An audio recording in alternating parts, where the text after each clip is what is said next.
Several months ago, I did an Atari 2600 video about Atari games with real endings. Games that actually had some sort of achievable goal that when you accomplish that, you've technically beaten the game. Most Atari 2600 games are all about racking up a high score, and you just play until the difficulty level ramps up to a point where the game is no longer playable. So finding games that actually have some sort of an ending is, I don't know, kinda neat. We looked at games such as Raiders of the Lost Ark, the Pitfall games, Fatal Run, and a few others. And on that note, I went ahead and set up a Friday Night Arcade website now. You can head over to FridayNightArcade.com to make sure you never miss an episode, and I also set up a handy episode guide. That way you can see if I have already covered your favorite game in a previous episode. It's especially helpful with some of these list episodes where I cover 6 or 8 games in one show. Anyway, getting back to games with endings, several of you were quick to point out that I totally missed the Atari 2600 iteration of Superman. Superman for Atari was developed and released on the console by Atari in 1979, so this was fairly early in the Atari VCS's lifespan, and I feel like that's important when you're looking at this game. This game's achievements on the console are actually a pretty big deal considering it came out a few years before Pitfall. Alright, so the story here according to the manual is pretty straightforward. You're Superman and there's an anonymous tip about a bomb scare on the waterfront in Metropolis. You duck into a phone booth and check out the situation disguised as Clark Kent. When you approach the bridge, it explodes and now you've got to catch Lex Luthor and all of his henchmen, and you've also got to rebuild the bridge. The cool thing here is the game actually shows this. Superman on Atari 2600 has what could loosely be described as an actual opening cutscene. The game starts off with you dipping into a phone booth, then you start walking forward as Clark Kent, and you actually see the bridge explode, and then see Lex Luthor and all of his henchmen escape. Then you have to run back to the phone booth to change to Superman and fly off to save the day. That's a nice touch. So this game was actually built off of prototype code for Warren Robinette's seminal Atari 2600 title, Adventure, and there are some similarities. You play as Superman and fly around between screens. There are over 20 screens in total that you can fly across. You control Superman with a joystick, and flying is actually pretty easy. If you just let off of the joystick, Superman will gently land on the ground, then just press up in the direction you want to fly to start moving around again, or you can walk. The goal here is to scoop up all of Lex Luthor's henchmen and Lex Luthor himself, who flies around with a helicopter backpack. You pick them up one at a time and deposit them in the Metropolis jail. Your main enemy are these 3 satellites that shoot kryptonite beams at you. These appear on screen as small targets floating around. Those are pretty easy to avoid, although depending on which difficulty setting you're on, they may move faster, as do Lex Luthor and his henchmen. If one of these beams hits you, you're relegated to walking and you can't carry anyone. Then you have to get a smooch on the cheek from Lois Lane in order to get healed. Is that part of the story actual canon, or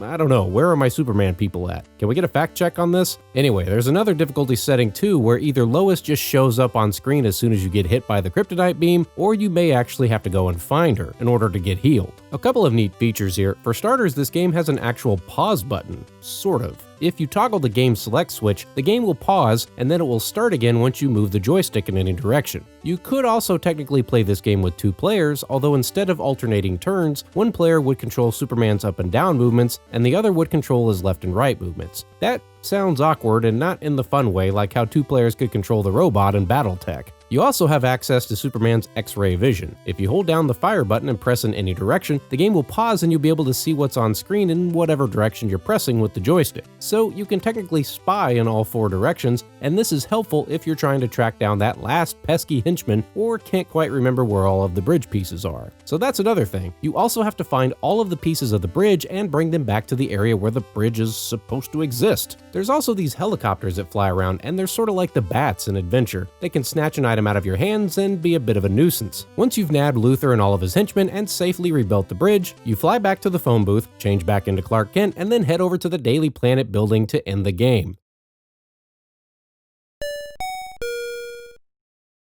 I mentioned before this game has over 20 screens, and getting around in Superman on Atari can be a bit confusing. That's probably the biggest challenge, is just learning the map. It's similar to Pitfall in that you have shortcuts you can take. There's these subway stations that you enter through these doorways that look sort of like the phone booth, and depending on how you enter or leave, you end up at various points in the city. The 3 main areas you'll want to remember are the jail, the Daily Planet building, and the area where the bridge is supposed to be, and I had a bit of a hard time remembering where everything was or how the shortcuts worked. I had this same problem in Pitfall, just remembering where all I'd been. If I keep making comparisons to Pitfall, it's because that's the game Superman most reminds me of, but the difference here is the way the timers work. The first Pitfall had a 20-minute time limit. If you didn't find all the treasures within 20 minutes, you were done. If you made any mistakes, you basically had to start over. It required you to make a perfect run through the game, which could make it somewhat inaccessible. Superman does the opposite, and I actually like that approach better. You really don't have a time limit, instead the timer counts up. You can take as long as you want to beat the game, and eventually if you just fly around long enough, you'll figure it out. Then once you enter the Daily Planet building as Clark Kent, the timer stops and that's your score. The lower the score, the better you did. So you can just keep practicing and learning the map until you get the lowest possible score. I feel like that's more fun for everybody. I still remember a lot of people I've talked to didn't even know you could beat Pitfall because they just never had enough time to find all of the treasures. As cool as that game was, you may never see it all. That's why I liked Pitfall 2 better, because it removed the time limit completely. Anyway, Superman on Atari. How do I feel about this game? Well, it's definitely an early era Atari game as far as the look of it. This game isn't exactly an impressive graphical title. It's cool that they at least used a bunch of different colors, but the buildings just look like a bunch of cardboard cutouts. The detail on the characters isn't bad though. Lex Luthor's henchmen look like little mobsters running around with guns and fedoras. Superman's cape flutters in the wind even though he looks like he's holding a gun too for some reason. Also, the game is keeping track of the characters moving around in the world off screen, so that's actually impressive. This is especially noticeable when you're exploring the surrounding areas with Superman's X-ray vision. All of this stuff is just happening in the background. If you're looking to pick this game up, generally it goes for $7 or $8 or so, but if you have this game sitting around, you may want to check and see which variant of the cartridge that you have. The Telegames variants can go for upwards of $100 or more if you've got the box, and the Telegames picture variant is super rare. So dig that old Superman cartridge out of the closet and see what you've got.